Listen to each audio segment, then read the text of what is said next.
Blind Bartimaeus, when desperation becomes destiny. Jesus was leaving Jericho. A large crowd followed him, buzzing with noise, crushed together in motion, focused on his next miracle. By the side of the road sat a blind man, Bartimaeus. He had nothing. No title, no position. Just a cloak to sit on and a voice. He couldn't see, but he could hear. And that day he heard something different. The crowd was louder, footsteps quicker, people murmuring a name, Jesus of Nazareth, the healer. The rabbi the one stories whispered about. Bartimaeus believed the stories, and belief ignited something in him.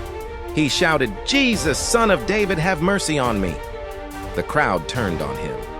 "Be quiet," they said, "don't bother him." But Bartimaeus shouted even louder, "Son of David, have mercy on me." And that's when Jesus stopped. In a sea of noise, he heard one cry of faith. He said, "Call him, he's calling you." Bartimaeus threw off his cloak, his only possession, and came to Jesus. What do you want me to do for you?" Jesus asked. The blind man replied, "Rabbi, I want to see." And Jesus said, "Go, your faith has healed you." Immediately, Bartimaeus received his sight and followed Jesus on the road. And this story teaches us, faith doesn't wait to be noticed, it calls out. When the world tries to silence you, heaven listens even more. One moment of bold desperation can shift your entire future. Bartimaeus couldn't see Jesus, but he believed in who he was. And when others told him to stay silent, he cried louder. And that cry stopped Jesus. And maybe you feel ignored, like life is passing you by, like you're sitting on the edge while others move forward. But Jesus hears the cries of those the world tries to quiet. And when you call out, he still stops, still sees, still heals. Share it with someone waiting for their breakthrough. Subscribe for more true stories where mercy meets desperation and turns pain into purpose. The next story is about the persistent widow, when faith refuses to quit. Jesus looked at the crowd and told them a parable, not to explain theology, not to predict the future, but to teach one thing: always pray and never give up. He said, there was a judge in a certain town who didn't fear God and didn't care about people. Cold, unjust, powerful. In that same town lived a widow. She had no husband. No lawyer, no influence. But she had one thing: persistence. She came to the judge again and again, saying, "Grant me justice against my adversary." But the judge refused, not once, not twice, over and over again. Yet she didn't stop. Day after day he saw her face. He heard her cry. He couldn't escape her presence. And finally, he gave in. He said to himself, "Even though I don't fear God or care what people think, because this widow keeps bothering me, I'll give her justice, so she doesn't wear me out with her persistence." Then Jesus looked at the crowd and asked, "Do you hear what the unjust judge said? Now listen to his conclusion. Will not God bring justice to his chosen ones who cry out to him day and night? Will he delay long in helping them? I tell you, he will see that they get justice, and quickly."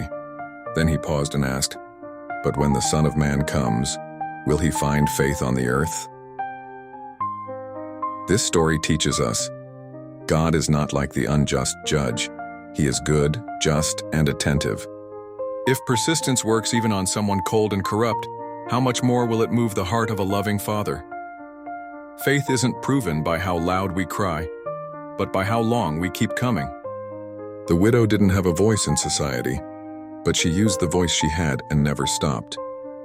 Maybe you've prayed for a long time. Maybe you're tired. Maybe heaven feels silent. But the story isn't over. Keep coming, keep knocking, keep asking. God is not ignoring you. He is listening, and justice is on its way. Oh, I'll like this story if it reminded you to keep praying even in the silence. Share it with someone who's tempted to give up. Subscribe for more true stories where persistent faith meets a faithful God. Jesus went to the temple courts. Crowds gathered. He sat down to teach them. Then, interruption. The scribes and Pharisees burst in, dragging a woman through the crowd. She didn't walk. She was thrown forward. Tangled hair, torn robe, eyes filled with terror. They said to Jesus, "Teacher, this woman was caught in adultery, in the very act." They quoted the law. Moses commanded us to stone such women. If he said stone her, he'd violate his own mercy. If he said release her, he'd defy the law. The crowd held its breath, but Jesus bent down. He wrote on the ground with his finger, not a word spoken, just silence. Dust, mystery, they kept pressing him, demanding a verdict. So he stood and said, "Let the one among you who is without sin be the first to throw a stone at her." Then he bent down again. This time it was their silence. One by one they left, oldest first, until not one accuser remained, just the woman and Jesus. "Has no one condemned you?" She said, "No one, Lord." And Jesus replied, "Neither do I condemn you. Go now and leave your life of sin." This story teaches us. People are quick to expose sin, but Jesus exposes hearts. He didn't say her sin didn't matter. He said she mattered more. He didn't ignore her guilt, he forgave it. And then he gave her something greater than a second chance. He gave her freedom. And maybe you feel dragged by failure, exposed, judged, not by people, but by your own past. But Jesus still kneels in the dust, still lifts up fallen hearts, still says, "I don't condemn you, now rise and walk free." The fourth story, the 10 lepers, when one turns back. Jesus was traveling toward Jerusalem. He passed along the border between Samaria and Galilee. There, in a village on the edge of nowhere, 10 men stood at a distance. They didn't come close, they couldn't. They had leprosy, a disease that damaged skin, nerves, identity, and dignity. By law, they had to stay away. No touching, no hugs, no home. When they saw Jesus, they raised their voices and shouted, "Jesus, Master, have mercy on us." Not heal us, not fix us, just mercy. They didn't come with credentials, only broken skin and broken hearts. And Jesus saw them. He didn't walk away. He didn't turn in disgust. He simply said, "Go, show yourselves to the priests." That was the law. Only a priest could declare a leper clean. But they weren't healed yet. Still, all 10 obeyed. And as they went, they were cleansed. Not before, not instantly. As they walked in obedience, healing came. Flesh restored, color returned, feeling came back. They were healed. But then, something unusual happened. One of them stopped. A Samaritan, a foreigner among Jews. He turned around, ran back, fell at Jesus' feet, and praised God with a loud voice. Jesus looked at him and asked, "Weren't 10 cleansed? Where are the other 9? Has no one returned to give praise to God except this foreigner?" Then he said to him, "Rise and go. Your faith has made you well." This story teaches us. Obedience opens the door to miracles. Many receive grace, few return in gratitude. God heals bodies, but he longs to restore souls. 10 were healed, 1 was made whole, 9 got what they needed. Only 1 came back to thank the giver. Gratitude didn't earn the miracle, but it revealed a heart transformed. And maybe you've received answers, healing, provision, but forgot to turn back. Or maybe you're still walking, still waiting to be healed as you go.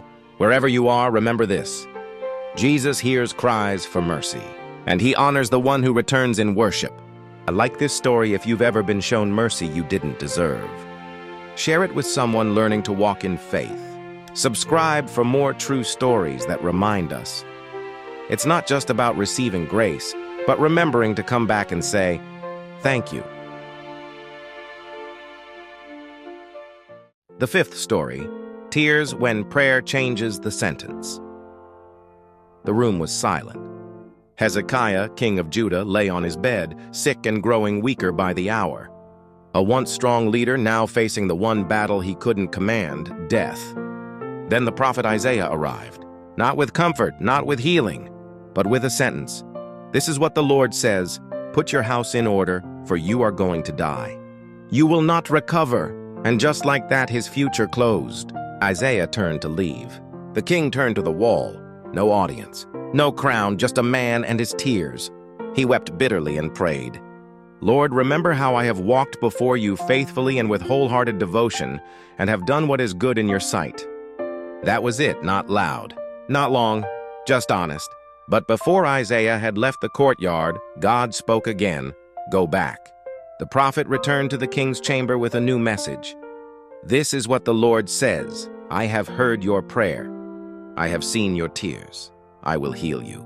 On the 3rd day you will go up to the temple of the Lord, and I will add 15 years to your life." The man who was sentenced to die was given more time, not because he was powerful, Not because he argued, but because he prayed. A sentence from man is not always the final word from God. Even when time feels fixed, prayer can still reach heaven. Hezekiah didn't make a deal. He didn't demand. He just broke, and heaven responded. Maybe you've received news that feels final.